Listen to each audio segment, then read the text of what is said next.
वंदे मातरम। प्यारे साथियों, पाकिस्तान ने एक भारत के खिलाफ बयान दिया है और कहा है India should not drag Pakistan into its politics. यानी भारत को अपनी राजनीति में पाकिस्तान को नहीं घसीटना चाहिए। ऐसा कहा है जो पाकिस्तान के विदेश मंत्रालय हैं, उनके एक स्पोक पर्सन है जिनका नाम है मुमताज जहरा बलूच। इन्होंने ऐसा कहा है। अच्छा, इसके पीछे का जो रीजन इन्होंने बताया है या इन्होंने कहा है और एग्जैक्ट रियलिटी क्या है, इस पर हम लोग चर्चा करेंगे। सबसे पहले हम लोग इस बयान को समझते हैं, क्या कहा है पाकिस्तान के विदेश मंत्रालय ने। 14 मई को एक कॉन्फ्रेंस हुई थी। उस कॉन्फ्रेंस में कहा था कि जो भारत है वो लगातार पाकिस्तान को घसीटता है। चुनावी मौके पर अगर देखें तो भारत की कुछ पार्टियां हैं जो बार बार पाकिस्तान का नाम लेकर के वोटिंग में फायदा उठा रही हैं। इसके लिए मंत्रालय ने अंतर्राष्ट्रीय संगठनों से भारत में हो रही बयानबाजी पर ध्यान देने को कहा है। उनका कहना यह भी है कि ऐसी बयानबाजी दोनों देशों के बीच में जो शांति है उसको कहीं ना कहीं भंग करेगी। पाकिस्तान की तरफ से यह बयान कब सामने आया, ये मैं आपको बताता हूं। 14 तारीख को यह बयान सामने आया, लेकिन 14 तारीख से पहले 13 तारीख को, इसी 13 तारीख को नरेंद्र मोदी जी बिहार गए हुए थे। बिहार में एक जगह है मुजफ्फरपुर, वहां पर गए हुए थे।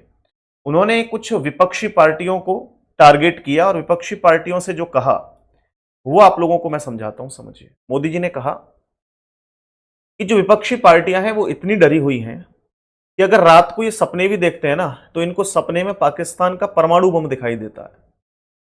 और न केवल इतना कहा, मोदी जी ने यह भी कहा, क्या ऐसे लोगों को देश की जो डोर है वो इनके हाथ में देनी चाहिए? ऐसे लोगों के हाथ में क्या इन गठबंधन गठबंधन वाले लोगों को देश की सत्ता हाथ में देनी चाहिए? साथ ही साथ जो गठबंधन वाले लोग हैं वो ये कहते हैं कि भाई भारत जो है इतना उछल कूद करता है, इस बीच क्या पाकिस्तान ने चूड़ियां पहनी हुई हैं? तो मोदी ने इस पर पलटवार किया और कहा कि अगर पाकिस्तान ने चूड़ियां नहीं पहनी हुई हैं तो कोई दिक्कत नहीं, पहना देंगे अगर उसे जरूरत है तो। ऐसा मोदी जी ने कहा। अब इस बयान के बाद ये पूरी की पूरी कहानी सामने आई और ये पूरा भारत को टारगेट किया। अब ऐसा तो नहीं है कि भारत को ये पहली बार टारगेट किया है, नहीं, इससे पहले भी जनवरी में टारगेट किया था। क्योंकि आप लोग समझिए कि लगातार पाकिस्तान का एक अखबार है डॉन, उसके मुताबिक मंत्रालय ने बताया था कि भारतीय राजनेताओं ने जो बयान दिए हैं वो अहंकार और अंधराष्ट्रवादी को दर्शाते हैं, इनकी खराब मानसिकता को उजागर करता है। ऐसा पहली बार नहीं पाकिस्तान ने भारत को इस तरह ज्ञान दिया हो, इससे पहले भी कई बार ज्ञान दे चुका है भारत को, है ना। और अगर प्यारे साथियों, इससे पहले हम जनवरी में पाकिस्तान के विदेश सचिव की बात सुने, एक साइरस काजी हैं, उन्होंने कहा था कि भारत ने उनके 2 नागरिकों की हत्या की है। यानी भारत ने जो है उनके 2 नागरिकों को मारा है उनके देश में जाकर के, जो उनके देश के वांटेड थे, मतलब जो भारत के वांटेड थे, उनको उनके देश में जाकर के मारा है। दरअसल पिछले कुछ महीने में अगर देखें तो कनाडा में जो खालिस्तानी आतंकी निज्जर की हत्या हुई, अमेरिका ने आतंकी पन्नू की हत्या की कोशिश के पीछे भारत के एजेंट होने का दावा किया। इन दोनों मामलों में फिलहाल जो जांच है वो चल रही है, लेकिन बताया था कि भारत की जो खुफिया एजेंसी है रॉ, उसका कहीं ना कहीं हाथ है। इस बीच पाकिस्तान ने भी अपने हाथ उठा लिए और पाकिस्तान ने एक और बड़ी खतरनाक बात कही कि पाकिस्तान के अंदर जो संदिग्ध हत्याएं हो रही हैं, अब समझो कि जो संदिग्ध हत्याएं हो रही हैं उनके पीछे भी भारत का हाथ बता दिया कि भाई जो हमारे देश में ये संदिग्ध हत्याएं हो रही हैं, इसके पीछे भी जो है वो भारत का हाथ है।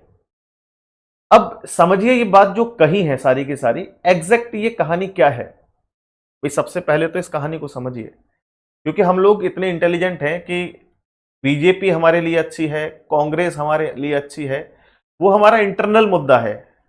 लेकिन अगर पाकिस्तान इसमें बयान देता है तो कहीं ना कहीं हमारे देश के लिए कोई अच्छी बात तो होगी नहीं भाई। डेफिनेटली अब पाकिस्तान भारत की भलाई तो कभी चाहेगा नहीं, क्योंकि लगातार अगर हम बात करें जम्मू एंड कश्मीर की और अपने पूरे उस हिस्से की जो पीओके वगैरह है, इस पर ऑलरेडी वो ऐसे तंज कसता रहता है। कहीं ना कहीं ऐसी स्थिति उसकी बनी हुई है कि भाई ये पूरा एरिया हमें कब्जे में मिल जाए, ये चाहता है पाकिस्तान। लेकिन पाकिस्तान की औकात इतनी भी नहीं आज की डेट में कि वो खुद अपने पाकिस्तान को ही संभाल सके। तो फिलहाल बात समझने की ये है कि बीजेपी के एक नेता हैं, आप लोग जानते हैं अमित शाह। अमित शाह एक इन्होंने बयान दिया, जिस बयान के बाद पाकिस्तान के जो है मिर्ची लगी हुई है।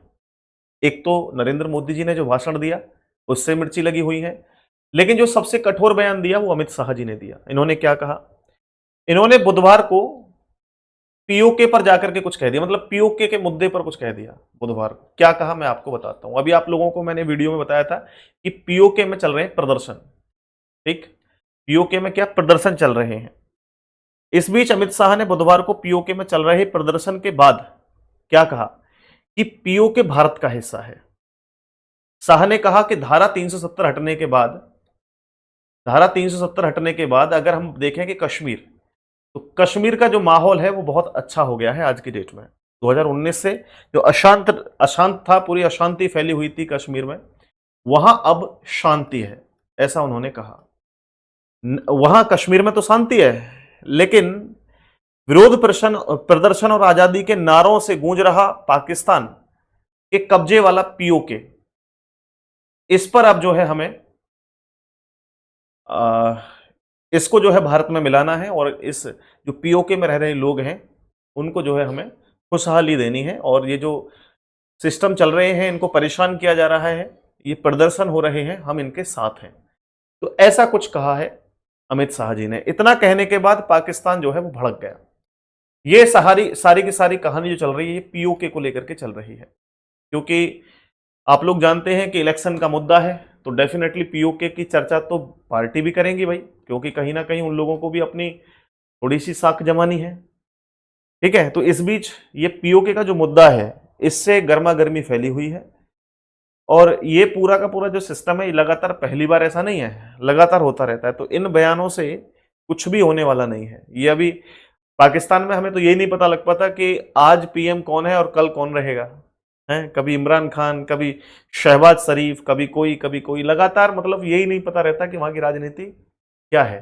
लेकिन अगर भारत की राजनीति को देखें तो काफी अच्छी है और बढ़िया चल रही है। हमारे यहाँ पर अगर मैं एक और चीज आपको समझा देता हूँ, ये तो पूरी कहानी थी पाकिस्तान के बारे में, लेकिन अगर मैं बात करूं एक पक्ष और विपक्ष, पक्ष और विपक्ष, ये मैं आपको अपना थोड़ा समझ बता रहा हूं। हालांकि मैं बहुत ज्यादा ज्ञानी नहीं हूं, इन चीजों को, खबरों को देख करके मैं आपको पढ़ा पाता हूं, बहुत नॉलेज नहीं है, तो आप ये मत सोचिएगा कि मैं बहुत ज्यादा ज्ञानी हूं, है ना। तो इस बीच में आपको थोड़ी सी बात समझाता हूं कि देश में जिसकी सरकार है वो पक्ष है, और जो सरकार के सामने खड़ा हुआ है हारी हुई पार्टी, वो विपक्ष है। अगर यहाँ हम लोग देखें ना सरकार को, जैसे आज हमारी जो यहाँ सरकार है वो बीजेपी की सरकार है और विपक्ष में कांग्रेस है, तो कुछ लोग डेफिनेटली बीजेपी के समर्थक हैं, कुछ कांग्रेस के समर्थक हैं। जैसे मैं हूं, मैं बीजेपी का सपोर्टर हो सकता हूं या कांग्रेस का सपोर्टर हो सकता हूं, वोट तो किसी ना किसी को देना ही है। तो अगर मैं बीजेपी का सपोर्टर हूं तो जो कांग्रेस को मानने वाले हैं उनके लिए मैं आतंकवादी हूं एक तरीके से, जो देश में सिचुएशन चल रही है। और अगर मैं बीजेपी को सपोर्ट कर रहा हूं तो कांग्रेस के लिए, और कांग्रेस को सपोर्ट कर दूं तो मैं बीजेपी के जो समर्थक हैं उनके लिए देशद्रोही हूं।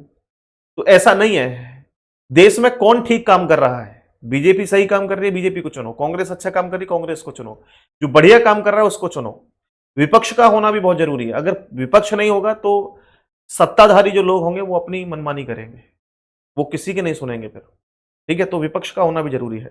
मैं किसी भी पार्टी का सपोर्टर नहीं हूं, अगर कोई पार्टी बहुत अच्छा काम कर रही है तो डेफिनेटली उसको सपोर्ट किया ही जाता है, ठीक है। और ऐसा ही हर व्यक्ति को होना चाहिए, देश के सभी लोगों को जागरूक होना चाहिए। पाकिस्तान का ये बयान था, इस पर मैंने सोचा वीडियो बनाना चाहिए। वीडियो को लाइक करना और शेयर करना, आगे भी हम लोग ऐसी वीडियोस लेकर के आते रहेंगे। धन्यवाद, टेक केयर।